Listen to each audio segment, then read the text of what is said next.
Very much, everyone. Thank you very much. Welcome back after our short comfort break. We'll move on to agenda item 14, which is the annual governance statement. And the committee will remember that we previously endorsed the draft annual governance statement and the accompanying framework at our July meeting.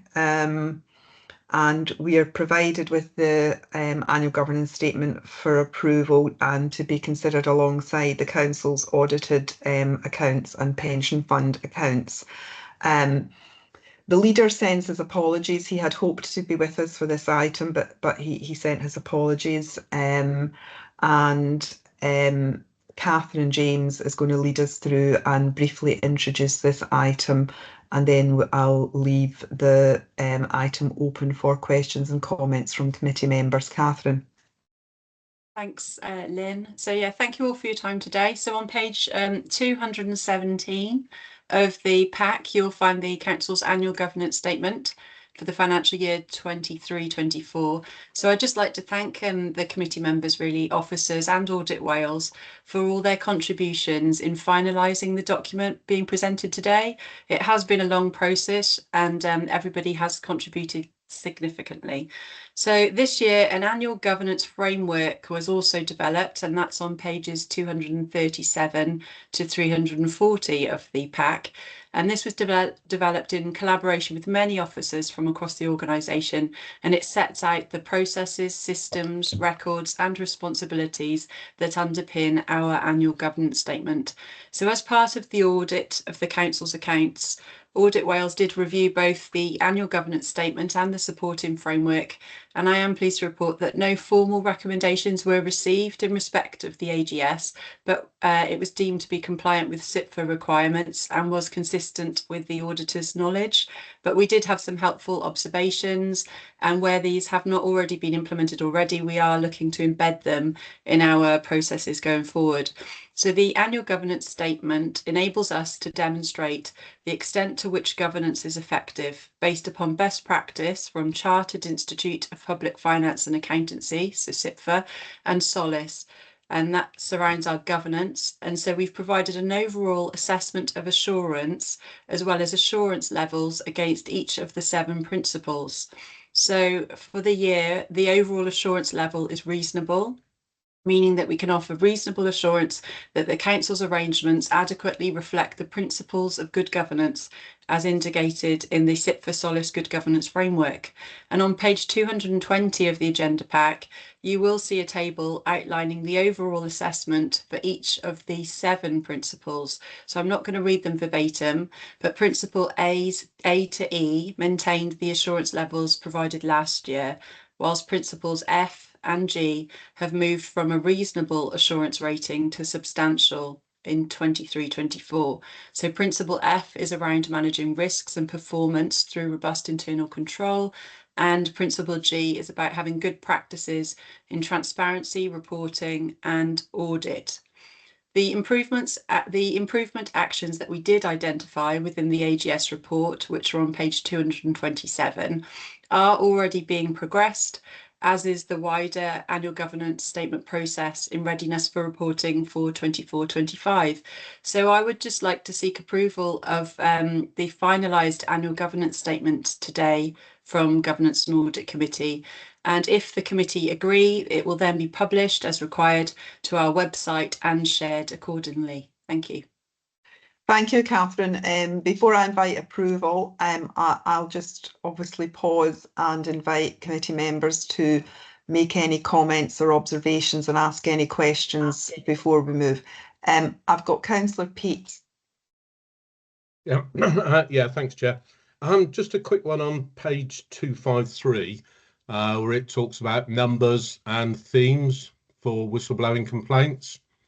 So obviously I can see the numbers there, 3, but it looks like the themes may be missing.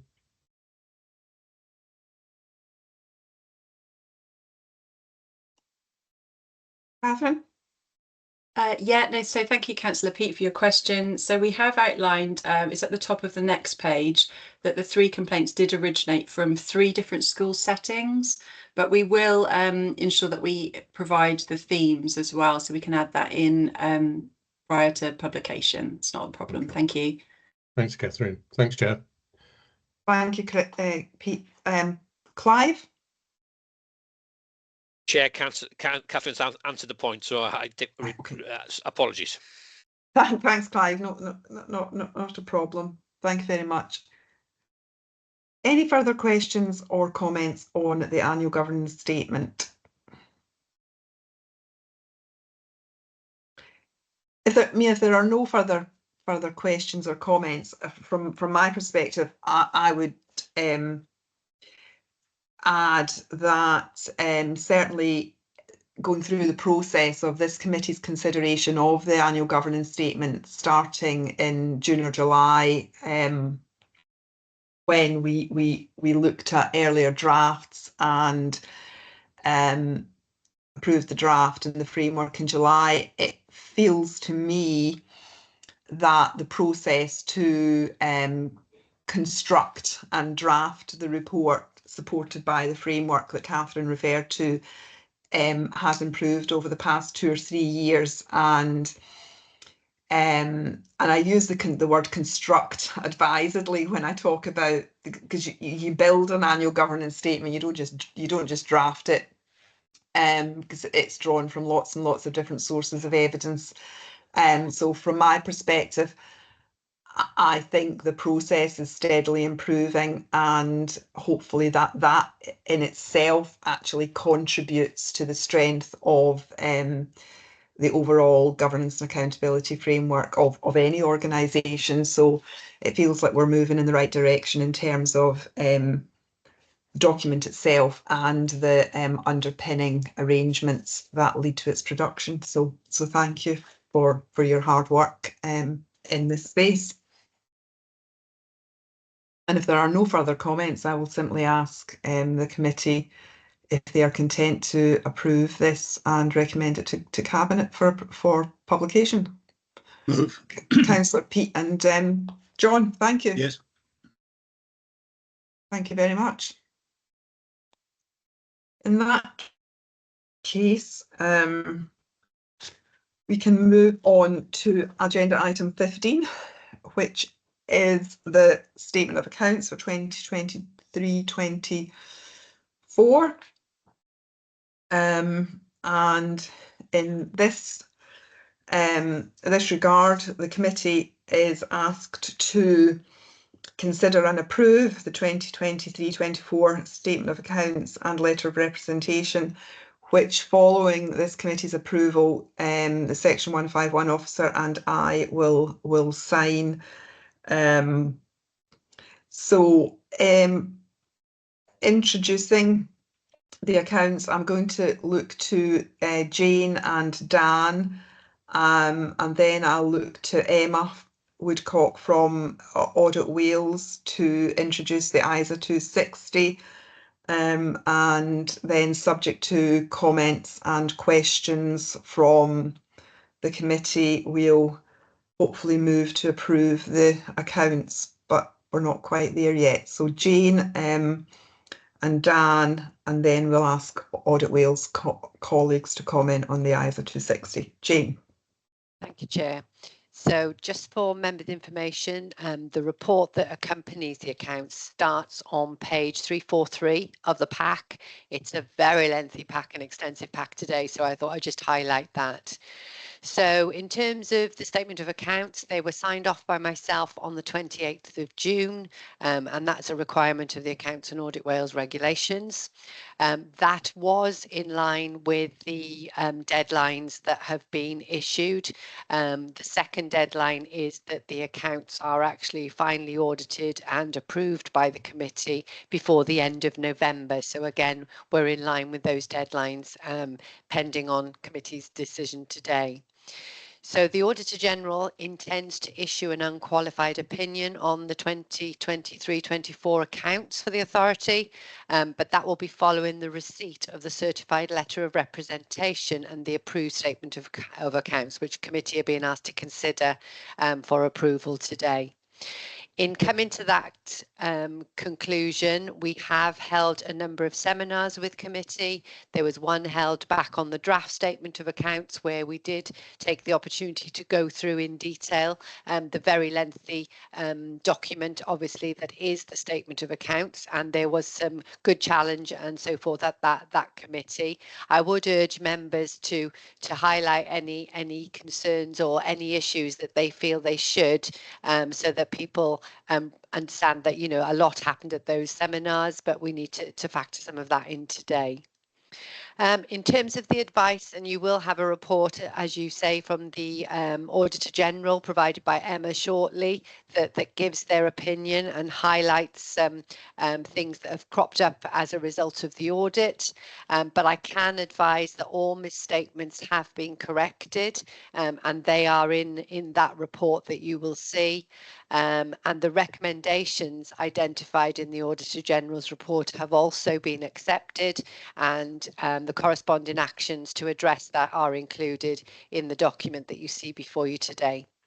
So Governance and Audit Committee will be asked to consider the statement of accounts and the explanations provided and the advice of Audit Wales before you're asked to finally consider the reports and approve them in line with the recommendation. But I will ask Emma to come in now to present the Auditor General's ISA 260 report, which is a key piece of information for committee to consider. Thanks, Jane. Thank you. Thanks, ISA, Emma. thanks, Chair. Our ISA 260 starts on page 469 of the pack. Just wanted to say thank you really, first of all, to Dan and all the members of his team. You know, without their help and support during the audit, then we wouldn't be able to get it done. And I know that a lot of work goes into it. And so we are extremely grateful for all their hard work and how much, you know, they provide the information as and when we require it, which always helps the audit run a bit smoother than potentially it could do. So if I first bring your attention to the fact that we are giving Powys an unqualified opinion, which is obviously a very good result for the council. You may look at Appendix 3 and Appendix 4 and think there's a lot of information there, but on the whole, in all honesty, it was a really good set of accounts and good quality. So although it looks a lot, there's probably nothing of, you know, a lot of concern that you should have as committee members. In terms of materiality, so that's the value that we placed on the accounts that we think if that was to be incorrect, then that means as readers of the accounts, you would not be able to interpret the statements correctly. So that value for this year was £5.8 million.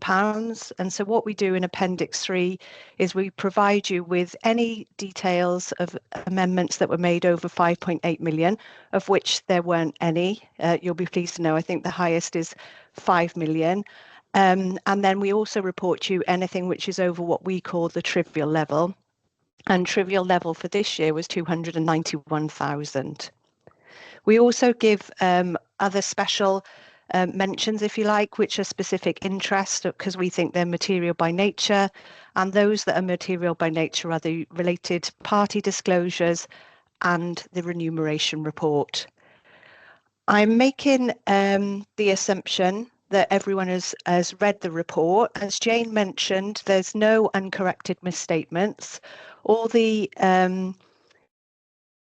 misstatements that we found are in Appendix 3, and we put recommendations in Appendix 4. I don't propose to go through them in detail, but obviously I'm willing to take any questions that anyone may have on those appendices, or indeed any of the ISA 260 report. Thank you very much, Emma, and thank you, Jane. I'll invite questions or comments from members of the committee. Councillor Pete, please. Yeah, thanks, Chair, and thanks Emma and Jane for the presentations as well, and all the hard work that's gone into preparing those accounts. I just have 2 points, if I may, Chair. The first one is on page 498 and relates to the time taken to provide working papers when they've been requested, which I think was deemed to be unacceptable. And I guess just anecdotally, that's perhaps another example of our common theme today in terms of officers responding to certain pieces of work in overdue debts, etc.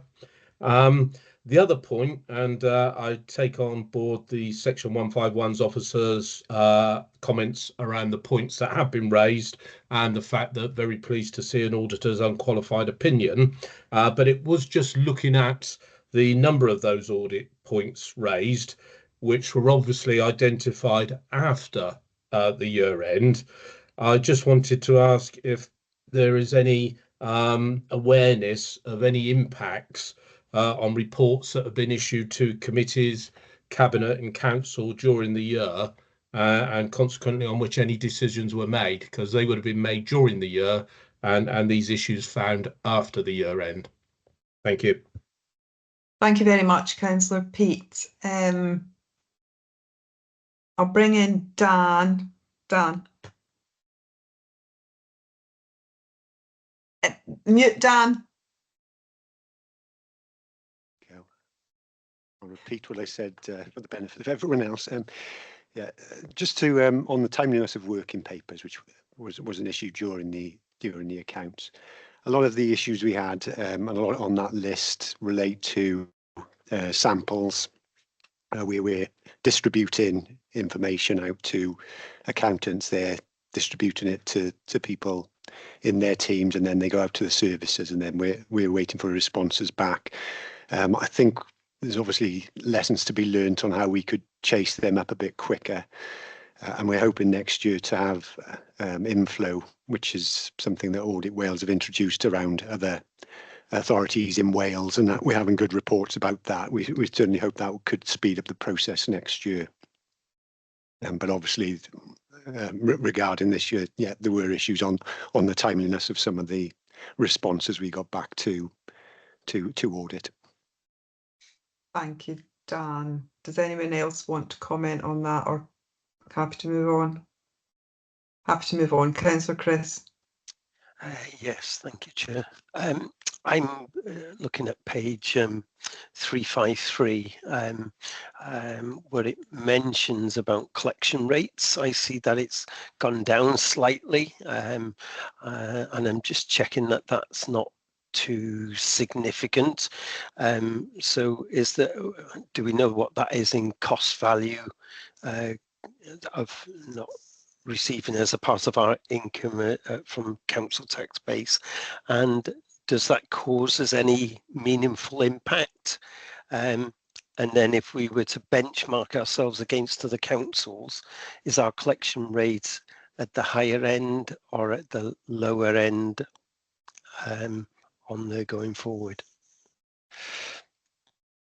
Thank you, Councillor Chris. Jane, can you pick that up? Go back to one of the questions that Councillor Pete raised. Mm-hmm. I think it was one around the amendments and any impact on any decisions potentially that the council had made. So I think it's important to cover that one off. In terms of the amendments, when you look at them listed there in Appendix 3 of the ISA 260 report, you will note that the majority, if not all of those, actually relate to notes in the accounts and not the substantive statements. And I think in terms of their impact, there is no impact of those notes specifically on any decisions that the council would make. So obviously, as part of the audit of the accounts, it is about whether, some of the reports that we've put through in the year are robust in terms of that, the narrative report and so on, and all of that substantiating what we see in terms of the figures, then you're getting that level of assurance as part of that audit work that both are recognisable in that regard. But these notes in themselves do not necessarily impact on any of those decisions. So I just want to give that assurance that the information provided around that decision-making process has been robust and this has no impact. If I then move to the question raised by Councillor Chris around council tax collection, obviously any non-recovery or late recovery of any income owed to the council has some impact. That is why we monitor it routinely. And as you've seen in the previous Treasury Management report, we asked several questions around that. And obviously it's something that we continue to try to resolve as quickly as we can. In terms of the collection rate for Powys, it is very much in line with what the rest of Wales is seeing. I think everybody's experienced some level of reduction in terms of collection rates since COVID, but we are still very much quite high up, I think, in terms of the performance compared to other authorities. So it's not an issue of concern for us, but obviously it's something that we clearly keep a very careful eye on. Thank you. Thanks, Jane. Dan, your hand went down. Does that mean Jane's dealt with what you were going to say? It does substantially, yes. I was just going to mention the usable reserves, and that there was no adjustments affecting the usable reserves, which usually would be an indicator of something that could be used in decision making further along the line. Thank you. Thanks. And that's in response to Councillor Pete's earlier point. And thanks, Dan. John. Thank you, Chair. Yeah, my queries result from looking at the summary of corrections made on page 489. The first one relates to teachers' pension. The increase there, the change there is 2.583 million. And the reason given is that the original figure did not reflect the pay award. Now I note that the actual revised figure is some 21% higher than the original figure, which seems to be an awful lot of money to be ascribed to a pay award.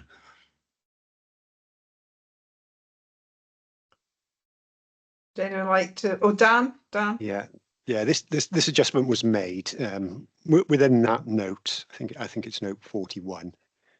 We estimate the pensioners for the following year, and we need to apply a percentage to do that, including pay awards and also reflecting the new pensioners rate, which is coming into effect from the 1st of April. Unfortunately, when I was making the calculation, instead of dividing last year's total by last year's percentage rate, which was, I think, was 23.68, I divided it by 28.68, and the difference is quite substantial. So that was an individual error on my part. So yeah, that's the reason for that. That's all right. That explains the rather large figure. Also, if I may, on the point below there, on the capital expenditure and capital financing, the audit picked up an historical error from 2021. We've had several audits since then. I'm just wondering if there was, I'm not being critical here, I'm just wondering if there was a systemic reason why that was not picked up previously and has now been picked up. Are we being more rigorous in particular aspects?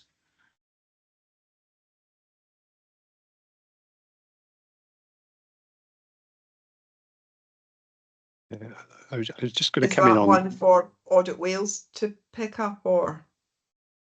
I was just going to come in on the point on this CFR. There's been guidance issued this year as part of the Prudential Code on this particular note regarding certain checks that should be made.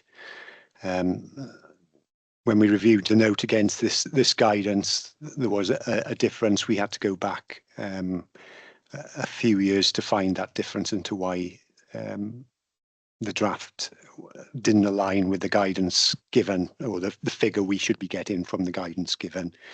So I think it's the result of this new guidance that people are giving more scrutiny to this note. Thank you, Dan. I thought that might be the case, but just worth checking. Thank you. Thanks, Dan. Thanks, Jane. Thanks, Emma. Anything further? I think from my perspective, one of the disappointments I had with these accounts were the number of number of misstatements and adjustments and corrections that needed to be made in connection with note number 31 and note number 35.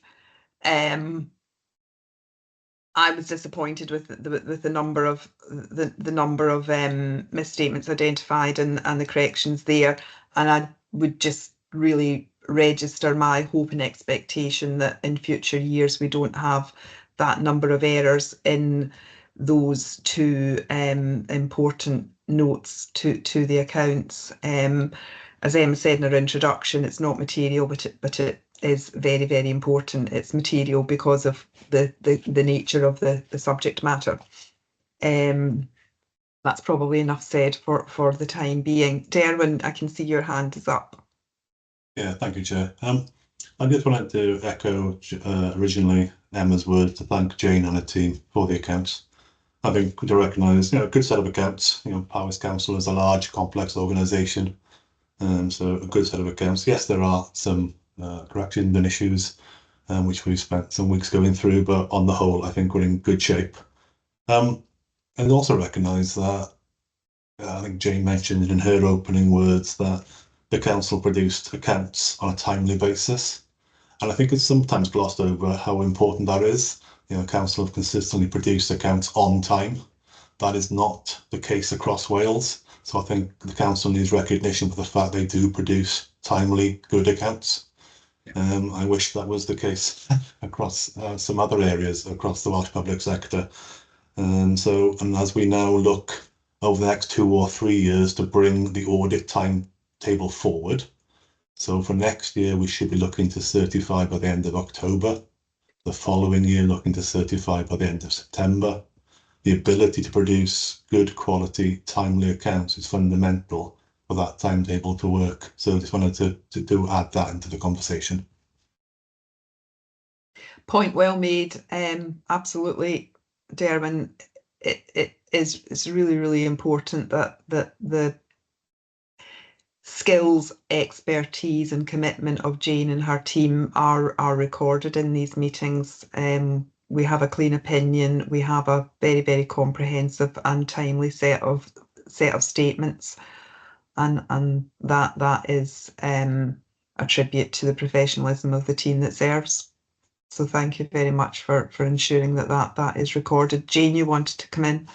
Yeah, just to come in. Welcome those comments. Thank you very much, to Audit Wales for that. I think it's important to note, though, the team go well over and above to make sure that they do meet these deadlines, and I've always given big thanks to the team for that. Their dedication to that work is absolutely critical to get us to this point. I think as the council comes under challenge financially over the next few years, very often people do look obviously to some of the corporate services in terms of making contributions to reduce those costs, but I am very mindful of my responsibility as a Section 151 officer to ensure that we can meet the requirements and have a robust financial management system in place to serve the council. So, I am very mindful of those shorter time delays and things as we move forward, and making sure that we have sufficient resource to meet all of those responsibilities that are placed on myself as that 151 officer. So I just want to give committee, that level of assurance as well. Thank you, Jane. And I mean, from Chair of Governance and Audit Committee perspective, I think it's been quite evident throughout this whole session today, in particular, how cognizant this committee is of the resourcing capacity and capability of those corporate teams, and of their absolute importance to governance and assurance and management of the risk profile of the authority. So I would suggest on behalf of the committee that you have this committee's full support in endeavouring to ensure the ongoing appropriate level of resourcing for your teams that provide those absolutely key statutory support services to the council. And if there were any changes or any risks, the committee would be particularly keen to understand the resourcing models that were being applied. So you have our support in that respect, Jane, as Section 151 officer. So are there any further questions on the 2023-24 accounts? If there are no further questions, I will ask the committee if the committee is content to approve these accounts and for Jane and myself to sign accordingly. I'm looking for someone to Move. And Councillor Chris seconding. So John moving, Councillor Chris seconding. Thank you very much, colleagues. Very much appreciated. Jane? Chair, they need to actually consider the letter of representation. Letter of representation, which I have completely overlooked in my haste. Apologies for that. The letter of representation is on page, I'm scrolling down. Jane, help me out here. It's on page 465. 465. Do colleagues have any questions, comments on the letter of representation at 465, please, before we move to formally approve?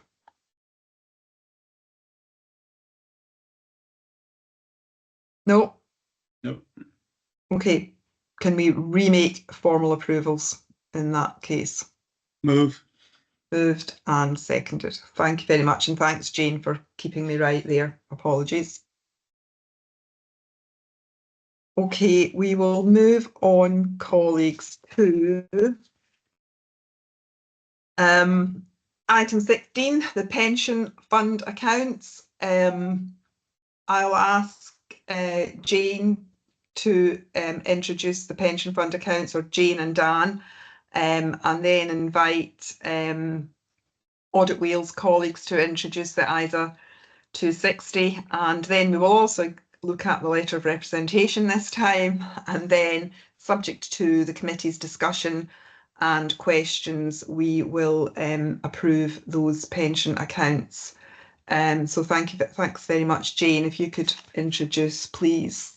Hey, and Dan is going to take you through this one, Yeah. so I'll leave. Okay, Dan. Okay. Okay. Yeah. Thank you, Jane. Yeah. So the pension fund accounts, which are pages 530 to 562 of the pack, we're asking the committee to approve the accounts today, and the annual report will be presented to the Pension and Investment Committee if approval goes ahead today on the 27th of November. The Pension Fund and Investment Committee have received a draft annual report previously in October, and they've also had the accounts at the earlier date after Jane signed them in early July.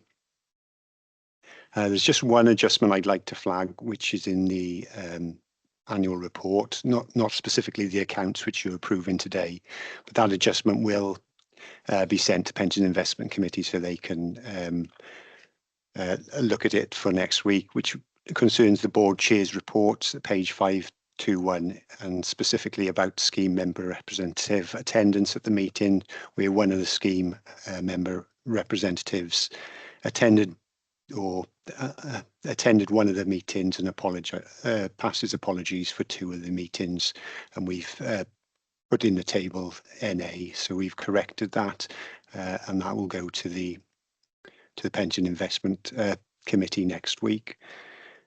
But along the same lines, really, as the main set of accounts,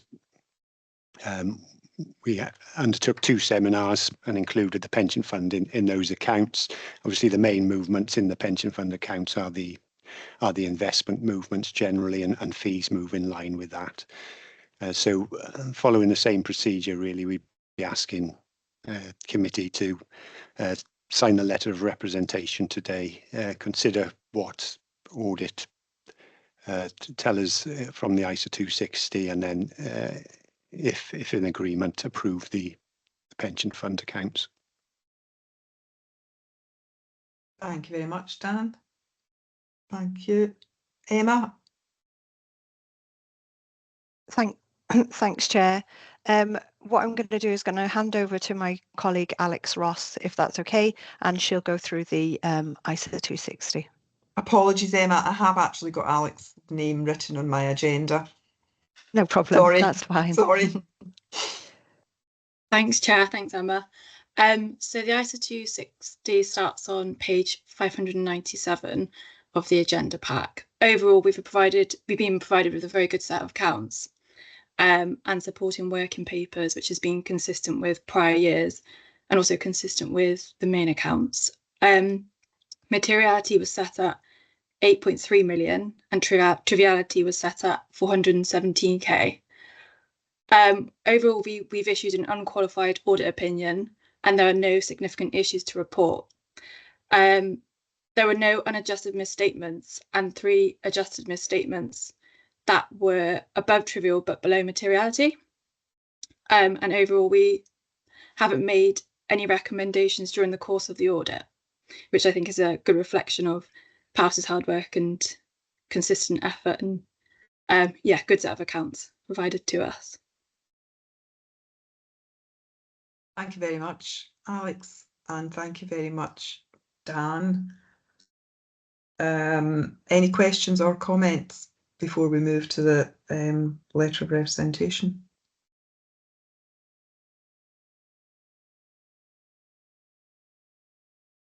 John? Yeah. Yes? Not a specific question, but these are the first set of accounts that have been looked at against a revised set of guidelines, regulations, whatever.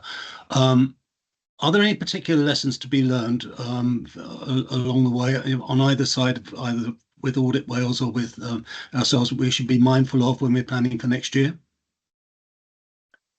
Good general wrap-up question, John. Thank you. Any reflections from Audit Wales colleagues or from Jane and Dan?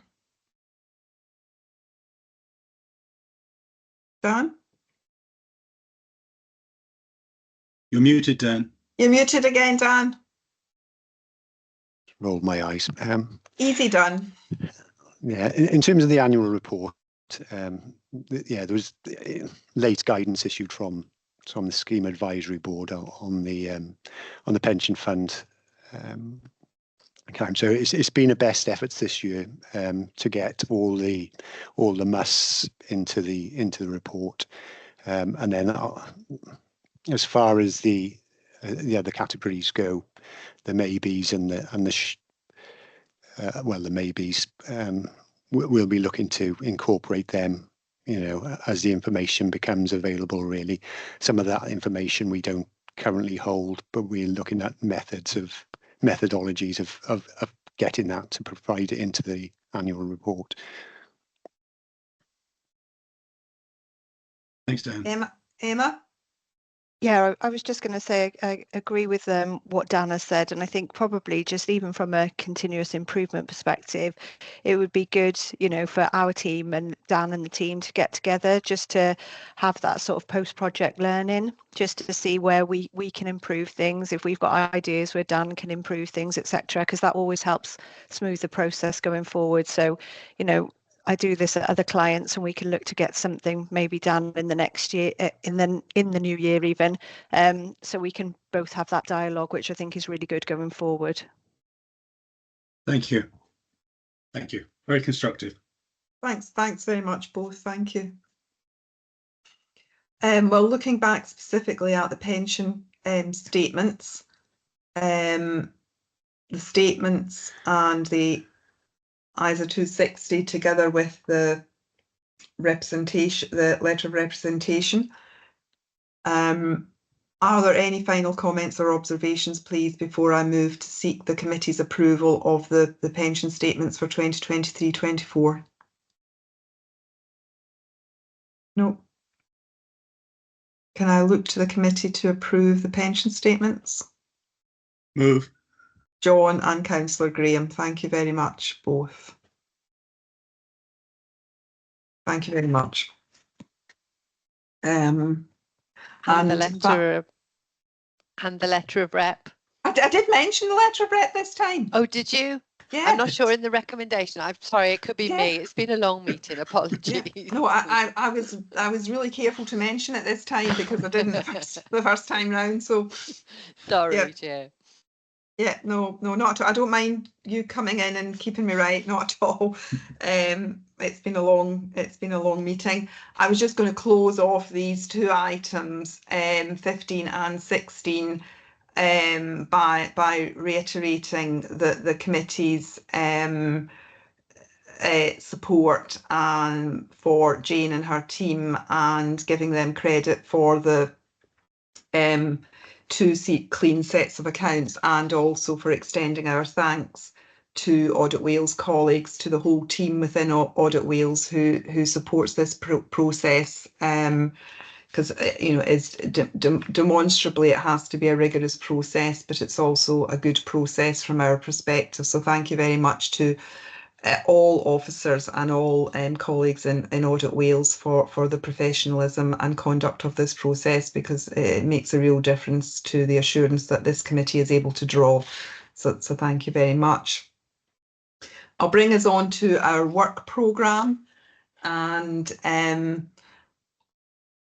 I'm not going to run through this in any particular detail or ask Kath to do so. I'm going to simply seek committee members' questions or comments on the work programme, bearing in mind earlier conversations that we had in the course of this meeting, where we acknowledged that there were a couple of areas on the strategic risk register that we wanted to bring forward and add to the deep dive schedule going into 2025. And I think the sort of items that I'm keen just to examine that we will be looking at going forward are the annual complaints report, the annual whistleblowing report. I think we really need to get on top of that annual cycle of regular reports that come to the committee. But that's all I would say at the time being. Any questions or comments on the work programme? No? Okay, thank you very much, colleagues. Working group update. Councillor Peat, would you like to give us just a very brief update on where the whistleblowing? Yeah, and I'll try and rattle through, Chair. So since the working group's last meeting on the 18th September, we held another meeting on the 4th of October. 4th of November. We had hoped to bring a report to today's meeting of governance and audit, but we just felt we needed a little bit longer to complete the work on this extremely important area. So to date, we've completed answers to the points that we included in our fictional case studies, and we feel that we've covered all the eventualities, but obviously we do acknowledge that there is a weakness that would remain until we could actually test it against a real case. The policy, some suggested updates, and we're now cross-reading that for completeness and looking into whether or not we do need both a policy and a code going forwards. Some FAQs have been finalised, and also a flowchart for ease of reference, and we are finalising some proposed content for future annual reporting into this committee. So the group is looking to finalise all the outstanding points at one last meeting before bringing a report back to January's Governance and Audit Committee. And I guess just finally at this stage, I would just like to say a thanks to all the working group members, with a special thanks to Gemma Gabriel, who's been very helpful, very supportive, and a pleasure to work with on this matter. Thank you, Chair. Thanks very much, and thank you to you, Pete, for chairing the group. And I would also extend thanks to Gemma and Debbie for their support of the group, and to your chairmanship. And we'll look forward to that report in January. From the internal audit working group perspective, as we said earlier in this meeting, we've got a meeting of that group tomorrow. And as Ian indicated, we're going to look in more detail at the progress reporting and the committee's already expressed concerns about progress and late management actions.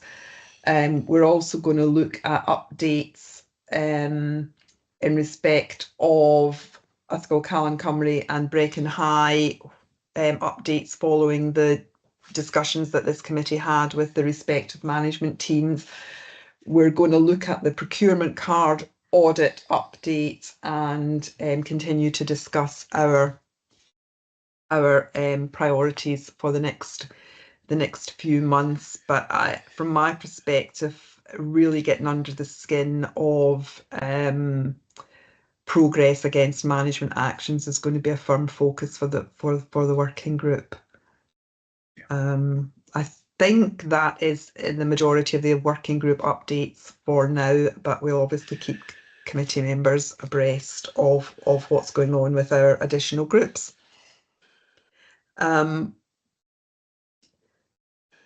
We'll now close the subject to agenda item 19, which is the committee's approval to move into Councillor Williams, sorry. Sorry, Chair, I was just seeking to move the recommendation that we do move into private session. I was a little bit ahead of myself, sorry. No, thanks very much, Councillor Williams. I was just going to say that close the public meeting subject to agenda item 19, which Councillor Williams has helpfully moved. Do we have a seconder? Second. Second from John. Thank you very much, Councillor Williams and John, for moving us in agenda item 19, where we move into private session to take our final item, which is item 20, and that's our regulatory tracker update for quarter 2.